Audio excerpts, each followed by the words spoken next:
Une image rapidement diffusée dans le teaser du prochain épisode de Koh-Lanta, le feu sacré a de quoi interpeller les téléspectateurs de TF1.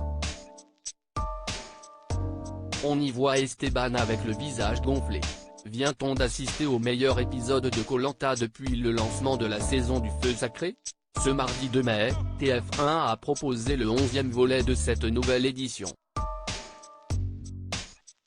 Depuis la réunification, on sent que les stratégies s'emballent et que les rebondissements se font de plus en plus nombreux. Il y a 2 semaines, on a par exemple assisté à l'abandon de Grace, permettant à Quentin de réintégrer l'aventure. Il y a 7 jours, l'une des candidates les plus prometteuses de la compétition, Elena, a été éliminée. 4 hommes sont responsables de ce départ, Quentin, Gilles, Nicolas et Frédéric, qui se surnomment les 4 fantastiques et avancent masqués face à leurs adversaires.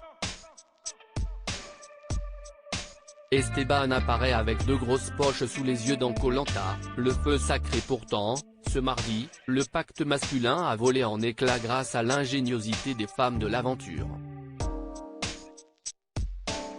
Tania, Laura, Clémence et Julie se sont rendues compte que Gilles leur avait fait la même promesse, aller jusqu'au poteau avec elle.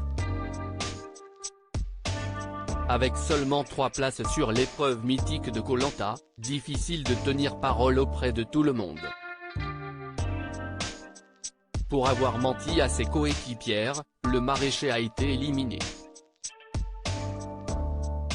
Quelques minutes plus tard, un détail a attiré l'œil des internautes.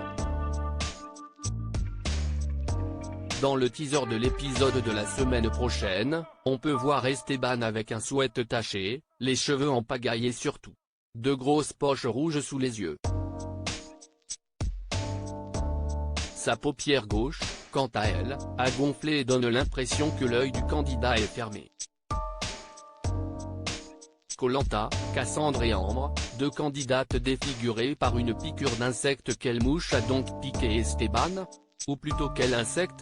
Si l'on ne connaît pas encore la cause de ce visage boursouflé, on peut raisonnablement imaginer que l'hypnotiseur a subi la piqûre d'une petite bête aux Philippines.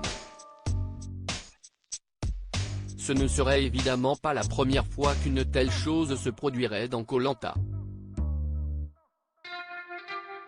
On se souvient par exemple la lèvre inférieure d'Ambre dans Koh-Lanta, le totem maudit, qui avait doublé de volume pendant la nuit. En termes de bêtes qui piquent, il y en a un paquet. On n'est jamais vraiment à l'abri, avait indiqué celle qui avait été éliminée à l'issue de l'épreuve d'orientation. 4 ans plus tôt, Cassandre avait été totalement défigurée. Diagnostic, un œdème de quinqueux.